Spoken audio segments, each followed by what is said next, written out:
Hey, deserving listeners, Darcy and Stacey, Season 4. Let's watch. You know, I think it's Steve Jobs that said we can only really understand what happened if we were able to turn around and connect the dots. Okay. I know you want love. Mm-hmm.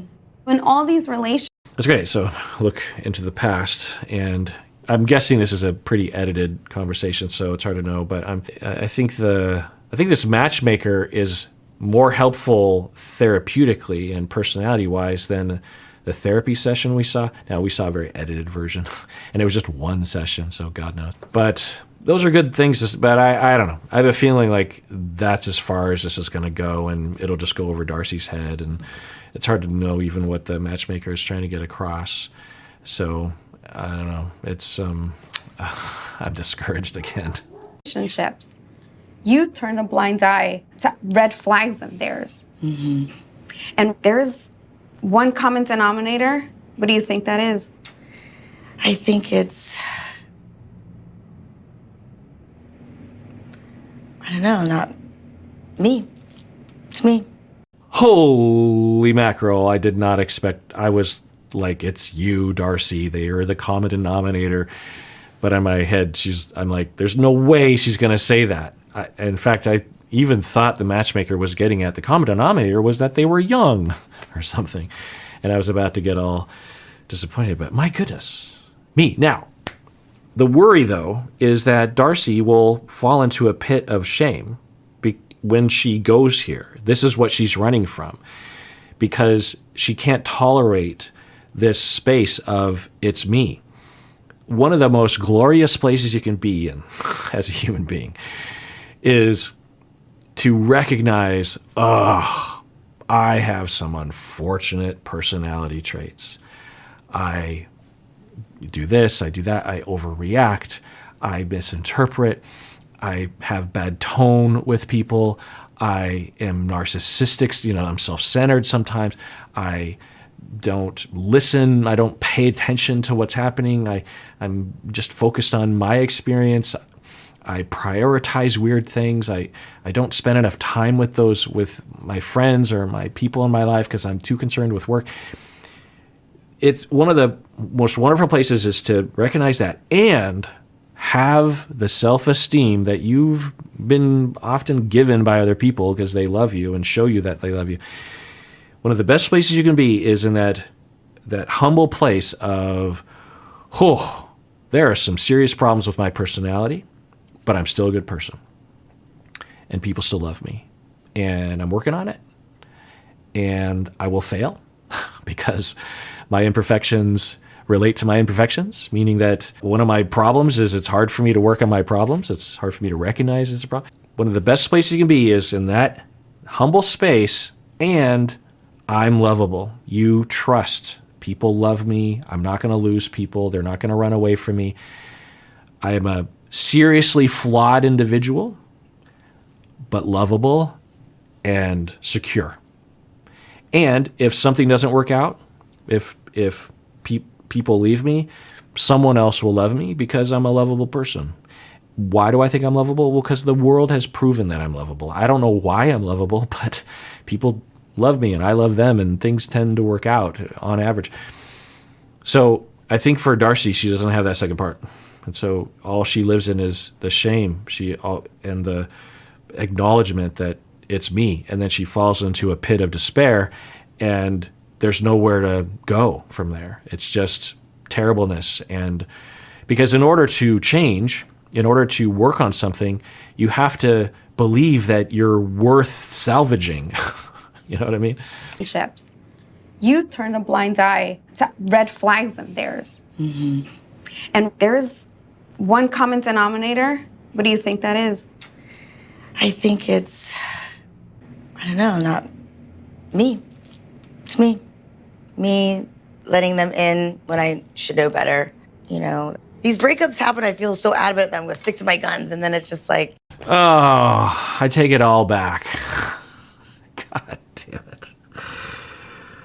Remember earlier in a previous episode where I was saying to myself, why do I get so optimistic? And I need to remember that things aren't going to change, or at least, expect the worst, hope for the best. Well, it happened again. She says me, and I'm like, this is a sign. I mean, maybe in order for her to admit that, maybe that means she is gaining self-esteem enough or self-awareness enough to be able to admit that the common denominator in these relationships is me. Now, did they have problems? Did the other men have problems? Sure. But I have problems. I sabotaged. I distorted. I overreacted. I didn't prioritize. Whatever. Why did I think that that's what she was saying? What she was saying was, the problem is me. I chose them, and I didn't break up with them fast enough. Now, should she look at who she chooses? Sure, I suppose. Should she look at the fact that she should break up, sooner than, and not wait for everything to fall apart? Yeah, I guess. But it's just right back to where it started, where she always lands, which is, I need to draw boundaries, and they are the problem. And so basically, this is like when you go to an interview for a job, and they're like, "Tell me your biggest flaw," and someone will say, "Well, my biggest flaw, I have a huge flaw. It's so big. My flaw is I don't have any flaws." That is exactly what she's saying. She is saying the problem with me in relationships is that I don't break up with them fast enough. I don't identify all the problems in them fast enough. My biggest problem in dating is I don't recognize problems in other people well enough. That's my only problem. That's the only reason why this didn't work in the past, is because I'm not quick to judge and understand how everything has to do, that everything wrong in the relationship is entirely the other person's fault. I'm not fast enough to 100%ize judge the other person. It's not my life. I'm over here in Seattle. She's all the way over there in Miami. I have my wife and my family and you. And so I'm differentiated. It's not my problem. I don't know, not me. It's me. Me letting them in when I should know better. These breakups happen, I feel so adamant that I'm going to stick to my guns. And then it's just like, when they creep back in, I'm just like... What does it give you? Just, I guess, confirmation that, they truly do love me. So what is she saying? What does it give you? Which is a great question, but it relies on the client to come up with a helpful answer. But the matchmaker's saying, okay, well, why do you stick with these people when you know you shouldn't be with them? And the matchmaker might have no idea what actually happened. The matchmaker might actually just take Darcy's word for it that all these previous guys were completely 100%, all the problems were the guy's fault. That happens sometimes. But anyway, so the matchmaker asks, what does it give you? And let's hear Darcy's response again. Just, I guess, confirmation that, they truly do love me. Confirmation that they truly do love me. So I think what Darcy is saying is she's so desperate for someone to love her that she's willing to put up with relationships and people that aren't healthy or good for her or something. Okay, yeah, that's the beginning. But there's so much more that I think would help for her to understand. Now, the other thing here, maybe some of you are thinking of this, we have this concept in these systems and family therapy called parallel process, which means that there are these echoes of an experience that clinicians will have that relate to what the client is going through. And there are various different reasons about this. But for example, I right now have been having this feeling while I'm watching where I feel like I have hope that things are changing, that Darcy is getting more healthy and that she is understanding her issues.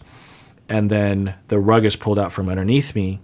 And then I'm feeling like like everything is falling apart and there's this dire situation and everything is bad and I'm being affected by it. And you could say that there's a parallel process with Darcy in her life, that she often will report that she will invest all this energy in someone she's dating in the beginning, and then all of a sudden the rug gets pulled out from underneath her, and then she's disappointed and she's flapping in the wind. So it's just interesting that while I watch this, I have I'm guessing I'm feeling feelings that she actually feels, and people will do that. We've been noticing this for many years, that when clients are struggling with something, some issue, some emotion, some trauma, relational trauma, there's this tendency for them as they talk about it to strangely recreate a situation in the listener. People that are just listening will end up feeling the feelings like as if they apply to themselves, when it really is just the individual that's going through it. Or it'll touch upon our own relational traumas that vibrate with or resonate with what the client is going through. Not because of some weird supernatural energy thing, but it touches us and reminds us in a subtle way that we're not entirely aware of until we really start to feel the feelings, and then we start to react. Like a classic thing that'll happen is that therapists will not notice that this is happening. So say that Darcy were a client and I were having that feeling, and I would feel that rug pulled out from underneath me because what she's talking about is resonating with me in that way. And then I might start to go on the attack on her if I'm not aware of things. And I might subtly start to judge her or distance myself from her, which would be hurtful to her, which would be recreating that feeling once again for her, the rug being pulled out from underneath her, because I'm doing that to her, but I'm only doing it because I'm feeling it myself. And the only reason I felt it myself is because she was expressing her own feelings around it, So you have to, as a therapist, be extremely aware of what's happening for you, because it'll cloud one's judgment and you can end up recreating relational traumas for clients. So the harder a man fights for you, even if he's toxic, it just validates you. Yeah. Okay. So. Oh, interesting. I don't think I interpreted it. That good thing the matchmaker clarified. So Darcy's saying, I think this is what she's saying, which is surprising that she would identify. I push them away on purpose so that when they fight for me, it proves to me that they really love me. And yeah, that's a classic relational traumatized, preoccupied thing that people will do. It's in the direction of borderline and histrionic, is that there are constant intrusive thoughts and notions and voices that no one loves you and that person in particular doesn't love you. And you need some way of countering that notion, some way of saying, does this person love me? And we all need that reassurance, but some people need it a lot more because of their relational traumas of abandonment. And so they will resort to, particularly if they are triggered and feel like they're being unfairly rejected, even though it's just in their head, they will invent tests as a way of trying to determine, does this person actually love me? And they might actually do that. They might actually go on the attack subconsciously or even consciously to push the person away. And when the person stays, it's like, okay, today I know the answer to the question. They do love me. But the cycle just begins the next day. We're going to talk about it. Just one-on-one, man-to-man. That's it. Flo, I'd do anything for you and Stacey, but some of the stuff she's been telling me, it really, really raises red flags for me, bro. Like, I don't know if it's you just don't want to get a job or you just don't feel like you need to work right now. You gotta definitely do something now, man. You gotta get a job. Yikes. So here we are again with Michael using language like, I'm in Florian, Florian, we're best bros, but I'm just gonna randomly chastise him about something I know nothing about. Yeah, so yeah, we'll see how Florian manages this. What's stopping you? Between me and Stacey, understand? You like a man. Like her girlfriend. You acting like a girl, like a girlfriend. This is coming from love. Like man, you stay like a man. You keep in my business, you're going to be in trouble. Boom, done. All right. I don't know if I'm misinterpreting what Florian is saying, but he is accusing Michael of acting like a woman because he's bringing this up. I don't understand that argument. And then he says, if you're going to keep this up, you're going to be in trouble. Boom, done. Does that mean violence? What's happening? Michael Benz need to shut the mouth and need to stay far away from my business. Yeah, agreed. That, to just, Florian has every right to be like, this is not any of your business, so butt out. We're not best buds, and you don't know anything about this. Now, Stacey knew that Michael was going to do this, so that's a problem. And also, I mean, if Stacey and Florian have an issue here that Stacey wants him to work and contribute more, okay, they can have. Why can't they have that conversation amongst themselves? Why triangulate? Now, maybe Florian is a jerk face when Stacey brings it up for sure. I don't know, but this is just not how you work things out. I mean, just imagine I had some issue. This is a huge issue. If you had an issue with your partner around this, and I've had couples come into therapy just to work on this issue. So this is a big deal. And imagine I had a problem with my wife along these lines. And so I just tell this random person to yell at my wife about it because that's my solution. Jeez. It's not your problem to be in my This problem. is family. This is bigger than that. I know. I just want you to man. just be the man you are man. that you said that you were You going to know be my- for her. That's it. You know how cool, man. I'm not here to dictate what you do. I'm here You know- to protect Hey, Stace. man. That's it. I don't know. You like to come to me like hot like this and like to talk me what I need to do in my life. I can do whatever I like. Yeah. Well, yeah. Yeah. Your wife needs you to work. You need to support. Who is Michael to tell me what I need to do in my life? This guy like to hurt himself, basically. They see me poke the bear, basically. I want to beat him so bad. I hate him so much. Next time, no call me for this kind of bull. Yeah, I was going to say, under normal circumstances, Florian wouldn't even be hanging out with Michael to begin with. I think it was all manufactured by the show or by Stacey.